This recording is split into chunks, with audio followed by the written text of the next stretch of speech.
Hi viewers, welcome to our channel. ప్రస్తుతం మనతో పాటు senior journalist Damoh Bala sir వారితో మాట్లాడదాం. సార్ నమస్కారం. నమస్తే. సార్, ఢిల్లీ లిక్కర్ స్కామ్లో అరెస్ట్ అయిన కవిత గారికి ఇప్పటివరకు కూడా బెయిల్ అయితే దొరకలేదు. ఇక దొరికే ప్రసక్తి కూడా లేదని చెప్పేసి కొన్ని వార్తలు రావడం చూస్తున్నాం. ఈ నేపథ్యంలో కవిత గారు అప్రూవర్గా మారే అవకాశం ఉంది అని చెప్పేసి కాంగ్రెస్ ఎమ్మెల్యేలు అయితే చెప్పడం చూస్తున్నాం సార్. మరి అప్రూవర్గా మారే అవకాశం ఏమన్నా ఉందంటారా సార్? కవిత దాదాపు 100 రోజులు దాటింది ఆమె అరెస్ట్ అయ్యి. సో ఇప్పటికి కూడా బెయిల్ వచ్చే అవకాశం లేదు. ఎందుకంటే మనం చాలాసార్లు చెప్పుకున్నాం, PMLA prevention of money laundering act ఏదైతే ఉందో అది వెరీ వెరీ టఫ్ అనమాట. అంటే ఒక రిగరస్ యాక్ట్ అంటారు వాటిని, కఠినమైన చట్టం. సో కఠినమైన చట్టం అంటే అర్థం ఏంటంటే బేసిక్గా ముందు బెయిల్ రాదు. తర్వాత ఈ చట్టాన్ని ఉపయోగించుకొని ఇన్వెస్టిగేటివ్ ఏజెన్సీలు, ప్రధానంగా ఈడీ అండ్ సిబిఐ, జనరల్గా వీళ్ళు ఏం చేస్తుంటారంటే టాక్టిక్స్, ఎప్పటికి కూడా ఫైనల్ ఛార్జ్షీట్ అనేది వేయకుండా అనుబంధ ఛార్జ్షీట్లు వేస్తూ ఉంటారు. దానివల్ల వీళ్ళకి బెయిల్ రావు, కేసు కన్క్లూజివ్గా చేయకపోవడం వల్ల ఏమవుతుందంటే కేసు ఇంకా ఇన్వెస్టిగేషన్లో ఉంది, ఈమె బయటికి వెళ్తే సాక్షుల్ని సాక్ష్యాధారాలను తారుమారు చేస్తారని చెప్పి కోర్టుల్లో వీళ్ళు వాదిస్తారు. మామూలుగా కోర్టులు ఐపీసీ లేదా సిఆర్పిసి వీటి కింద బెయిల్ ఇవ్వాలనుకుంటే కొంత కోర్టులు చొరవ తీసుకొని ఇవ్వచ్చు. ఎందుకంటే ఈ కేసు ఎక్కువైంది, ఇంతవరకు ఫైనల్ ఛార్జ్షీట్ వేయలేదు కాబట్టి, ఇన్వెస్టిగేటివ్ ఏజెన్సీలు లేట్ చేస్తున్నాయి కాబట్టి అంతవరకు ముద్దాయి లోపల ఉండడం కరెక్ట్ కాదు అని కన్విన్స్ అయితే వాళ్ళు ఇవ్వచ్చు. మన చంద్రబాబుకి ఇచ్చారు, చూసాం. కానీ పిఎంఎల్ఏలో ఉండే ప్రాబ్లం ఏంటంటే, పిఎంఎల్ఏలో ఒక ట్విన్ కండిషన్స్ అంటారు. సెక్షన్ 45 ప్రకారం పిఎంఎల్ఏ చట్టంలో ట్విన్ కండిషన్స్ అంటే అర్థమైందంటే 2 కండిషన్లు ఉంటాయి. ఆ 2 కండిషన్లు ఏంటంటే, ఒకటి, ఆ ముద్దాయి నిర్దోషని కోర్టు నమ్మాలి, నిర్దోషని ఆ ముద్దాయే నిరూపించుకోవాలి. మామూలుగా ఐపీసీలో ఇతర చట్టాల్లో ఏంటంటే మన మీద నేరం మోపితే నేరం మోపిన పోలీసు ఏజెన్సీ ఏదైతే ఉంటుందో వాళ్ళే ఇతను లేదా ఈమె నేరం చేశాడు అని నిరూపించాల్సి ఉంటుంది కోర్టులో. అంటే బర్డన్ ఆఫ్ ద ప్రూఫ్ అంటారు. Burden of the proof investigative agency మీద ఉంటుంది. కానీ ఈ చట్టంలో బర్డన్ ఆఫ్ ద ప్రూఫ్ ముద్దాయి మీద ఉంటుంది. నేను నేరం చేయలేదు అని నిరూపించాలి. అంటే ట్రయల్ జరగకముందే, ఏమీ సమగ్రంగా పెట్టకముందే నేరం నేను చేయలేదని కోర్టుని నమ్మించాలి. ఇది చాలా కష్టతరమైనది. అట్లాగే రెండవది, ఈ ముద్దాయి బయటికి వెళ్ళినా కూడా నేరం చేయరని కూడా కోర్టు నమ్మాలి. సో ఇది కోర్టు ఎందుకు మనకి వచ్చిందని బెయిల్ రిజెక్ట్ చేస్తూ ఉంటారు. అందుకని ఇప్పుడు కేజ్రీవాల్కి వెకేషనల్ కోర్టు, కింది కోర్టు బెయిల్ ఇచ్చినా కూడా హైకోర్టు దాన్ని క్యాన్సిల్ చేసింది. ఈ ట్విన్ కండిషన్లు పట్టించుకోలేదని కూడా హైకోర్టు కామెంట్ చేసింది. అందువల్ల ఒకవేళ కింది కోర్టులు పొరపాటున బెయిల్ ఇచ్చినా కూడా పై కోర్టులు పట్టుకుంటాయి. ఎందుకంటే ఈ ట్విన్ కండిషన్లు ఫుల్ఫిల్ అయినాయా లేదనేది వెరీ ఇంపార్టెంట్. సో ఇక్కడనే ప్రాబ్లం. అందుకని మనకి ఇక్కడ చూస్తే కేజ్రీవాల్కి మధ్యంతర బెయిల్ రావడానికి ప్రధాన కారణం, కేజ్రీవాల్ బెయిల్ అడగలేదు, తన అరెస్టును ఛాలెంజ్ చేశాడు. అరెస్టును ఛాలెంజ్ చేసినప్పుడు మాత్రం తను నేరం చేశాడని నిరూపించాల్సిన బాధ్యత ఆ ఏజెన్సీ మీద ఉంటుంది. అందుకని తెలివిగా కేజ్రీవాల్ బెయిల్ని కోరకుండా తన అరెస్టును ఛాలెంజ్ చేస్తూ సుప్రీంకోర్టుకి వెళ్ళాడు. Supreme court investigative agency beyond the doubt, అంటే సందేహాలకు దూరంగా ఇతను నేరం చేశాడని నిరూపించలేకపోయింది కాబట్టి, రెండోది మధ్యంతర బెయిల్, ఒక పొలిటికల్ పార్టీ నేషనల్ కన్వీనర్ ఇతను, ఒక 2-3 రాష్ట్రాల్లో ఇతను పొలిటికల్ పార్టీ బలంగా ఉంది, జాతీయ పార్టీ ఇది. ఒక జాతీయ పార్టీ కన్వీనర్ని తీసుకెళ్ళి జైల్లో పెట్టడం ఎలక్షన్ల ముందు కరెక్ట్ కాదని సుప్రీంకోర్టు నమ్మింది. అది కూడా 1.5 year పాటు ఈ కేసుని ఏమీ పట్టించుకోకుండా కరెక్ట్గా ఎలక్షన్ ముందు ఇతను అరెస్ట్ చేయడం అనేది కూడా కోర్టు కన్విన్స్ కాలేదు. అందుకని కోర్టు అతనికి అది కూడా మధ్యంతర బెయిల్ విత్ కండిషన్స్ మాత్రమే ఇచ్చింది, తర్వాత సరెండర్ అయిపోయింది. అందువల్ల ఈ పిఎంఎల్ఏ చట్టంలో కవిత అరెస్ట్ అయి ఉంది కాబట్టి ఆల్రెడీ మనీష్ సిసోడియా 1 year పైన నుంచి ఆయన జైల్లో ఉన్నాడు, ఉప ముఖ్యమంత్రి. సో మరి ఉప ముఖ్యమంత్రికే దిక్కు లేదు ఇక్కడ. 1 year పైన జైల్లో ఉంటే కవితకి ఎందుకు ఇస్తారు బెయిలు?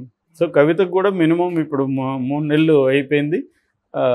ఆమెకు కూడా 1 ఇయర్ వరకు బెయిల్ వచ్చే అవకాశాలు అయితే కనిపించట్లేదు. గతంలో అంటే ఎన్డీఏ కాకుండా ఇండియా కూటమి వచ్చుంటే బెయిల్ వచ్చిండేది. సో లేదు, వేరే రకంగా అంటే బీఆర్ఎస్ అవసరం కానీ బీజేపీకి ఉండుంటే బెయిల్ వచ్చిండేది. ఇప్పుడు జగన్ అవసరం ఎట్లయితే మోడీకి ఉందో, అందువల్ల జగన్కి మోడీ హెల్ప్ చేస్తున్నాడు ఒక రకంగా. అందుకని అతని కేసులో కానీ ఒక రకమైన అభయం ఇస్తున్నాడు. సో ఎందుకంటే జగన్ అవసరం ఉంది. రాజ్యసభలో జగన్కి 11 మంది ఉన్నారు, లోక్సభలో కూడా 4 ఉన్నారు. కాబట్టి మోడీకి వీళ్ళ అవసరం ఉంది. ఆ రకమైన అవసరం ఇక్కడ లేదు, బీఆర్ఎస్కి లేదు. అందువల్ల బీఆర్ఎస్ అంటే ఎప్పుడైనా మనం ఒకటి ఫేవర్ అడిగితే మనం ఒకటి ఆఫర్ చేయాలి. ఓన్లీ డబ్బులు ఆఫర్ చేయగలరు కేసీఆర్. 1000 కోట్లో 2000 కోట్లో ఇస్తాను అని చెప్పగలడేమో, కానీ అది వాళ్ళకి అవసరం లేదు ఇవాళ. సో ఎందుకంటే వాళ్ళకి ఫండ్ స్కీమ్ కుదవలేదు పార్టీకి, బీజేపీకి. కాబట్టి దానివల్ల వచ్చే అవకాశం లేదు. అందువల్ల ఇప్పుడు ఇమ్మీడియట్గా బెయిల్ రావాలంటే ఒకే ఒక పాజిబిలిటీ. ఆ పాజిబిలిటీ ఏంటంటే అప్రూవర్గా మారిపోవడం. ఈ కేసులో చాలామంది ఆల్రెడీ అప్రూవర్గా మారిపోయారు. శరత్ చంద్రారెడ్డి కావచ్చు, వీళ్ళ కవితకి ఎక్స్-CA ఆయన కావచ్చు, తర్వాత ఆయన ఎవరు మాగుంట శ్రీనివాసరెడ్డి కొడుకు రాఘవరెడ్డి కావచ్చు, వీళ్ళందరూ కూడా అప్రూవర్లుగా మారిపోయారు. కాబట్టి వాళ్ళకి బెయిల్ వచ్చేసి బయట ఉన్నారు. మనం చూసాం వివేకానంద రెడ్డి హత్య కేసులో కూడా దస్తగిరి అప్రూవర్గా మారిపోవడంతో అతనికి బెయిల్ వచ్చేసింది, బయట ఉన్నాడు. ఇప్పుడు అసలు నిందితుడుగా కూడా కాకుండా అతను సాక్షిగా మారిపోయాడు. అంటే నేనే హత్య చేశానని చెప్పిన వాడు కూడా అప్రూవర్గా మారిపోతే నిందితుడి స్థానం నుంచి సాక్షిగా మారిపోతాడు. ఇదొక విచిత్రమైన చట్టం నిజానికి ఇండియాలో. సో దీని ద్వారా ఏమంటే ఒక ఇద్దరు కలిసి హత్య చేసి ఒకడు ముందే ప్లాన్ చేసుకొని, అరే నేను ఇట్లా అప్రూవర్గా మారిపోతా, నిన్ను పట్టిస్తా, నేను సేఫ్ అవుతా, నీకు డబ్బులు ఇస్తాను అన్నారు అనుకో, ఇద్దరు కలిసి చేసేసి హాయిగా వీడు అప్రూవర్గా మారిపోయి సాక్షిగా మారిపోవచ్చు. సో అలాగా ఉందన్నమాట, ప్రేరేపించే విధంగా ఉంది నిందితుడిని. సో ఏదేమైనా ఇప్పుడు అందువల్ల ఈమె అప్రూవర్గా ఎందుకంటే జైల్లో ఆమెకి ఇబ్బందిగా ఉంది. ఇప్పుడు జైల్లో ఎంత సౌకర్యాలు ఉన్నా జైలే కదా. జైల్లో నీకు ఏసీ ఉండదు ఖచ్చితంగా. రెండోది నువ్వు ఒంటరి ప్రైవసీ ఉండదు నీకు జైల్లో. ఆల్రెడీ ఈమె సెల్లో 2 ఉన్నారు మహిళల్లో, వాళ్ళతో ఉండాలి. రెండోది ఈమెకు ఒక లైఫ్ స్టైల్ అలవాటైంది, పిల్లలతో ఉండడం, పిల్లలతో చూసుకోవడం, టీనేజ్ పిల్లలు ఉన్నారు. సో భర్తతో ఉండడం ఇవేవి లేవు కదా అక్కడ. సో జైలు అనేది ఖచ్చితంగా ఆ 4 గోళ్ల మధ్య నువ్వు జీవించాలి. ఎంతసేపు పుస్తకాలు చదువుకుంటావు? ఇంక వేరే టీవీ అంటే కూడా ఎక్కడో పెట్టి ఉంటారు, అందులో వాళ్ళు పెట్టిన ఛానల్స్ 4-5 ఛానల్స్ వస్తాయి తప్ప నీ ఇష్టం వచ్చింది ఉండదు. నీకేదో సినిమాలు చూడాలనిపిస్తుంది, అవేం ఉండదు. ఇలా ఒక రకమైన రిస్ట్రిక్టెడ్ లైఫ్ని నువ్వు లీడ్ చేయాలి. రెండోది అంటే నేను 8 months ఉన్నాను కాబట్టి నాకు ఐడియా ఉంది. జైల్నెస్ అంటారు, జైలుతనం. నీకు అన్నీ ఉన్నా జైల్నెస్ అనేది నిన్ను సఫోకేషన్కి గురి చేస్తుంది. జైలు ఎక్కువ రోజులు ఉండాలంటే ఒక రకమైన పిచ్చి పట్టినట్టు అవుతుంది. సో అందుకని రెండోది ఆమె నేరం చేయలేదని ఆమె నమ్ముతున్నప్పుడు ఇంకా ఘోరంగా ఉంటుంది. నేరం చేసినామంటే అన్నా కనీసం సరే మనం తప్పు చేసాం, ఇది మనకు తప్పు చేసాం కాబట్టి ఇక్కడ ఉన్నాం ఓకే అన్న ఇదన్నా ఉంటుంది. నేరం చేయలేని వాళ్ళకి ఇంకా హారిబుల్గా ఉంటుంది. ఎవ్రీడే నేను అమాయకురాల్ని ఇక్కడ నన్ను పొలిటికల్గా మా నాన్న పార్టీ పెట్టి చేయడం వల్లనే నా ఇలా అయింది అనేది వాళ్ళకు ఉంటుంది. సో ఈ కాంటెక్స్లో ఇప్పుడు కేసీఆర్ కూడా ఏం చేయలేని పరిస్థితి. అందుకని ఆమె అప్రూవర్గా మారిపోతే బెయిల్ వచ్చే అవకాశం ఉంది. ఇప్పుడు బీజేపీకి కూడా ఏం కావాలి? కవిత కంటే కూడా బీజేపీకి కేజ్రీవాల్ని ఎక్కువ రోజులు జైల్లో ఉంచడమే కావాలి. ఎందుకంటే ఈ 2 లోపల ఎలక్షన్లు వస్తున్నాయి ఢిల్లీలో, అసెంబ్లీ ఎలక్షన్లో.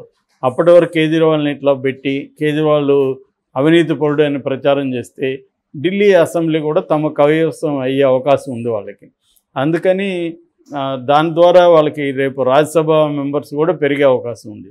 కాబట్టి వాళ్ళు మ్యాక్సిమం ఏం చేస్తారంటే కేజ్రీవాల్ని బయట రానియకుండా చూసుకోవాలి.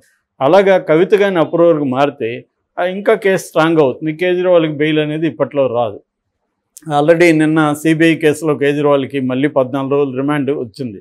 ఆల్రెడీ ఈడీ కేసులో ఆయన ఉన్నాడు.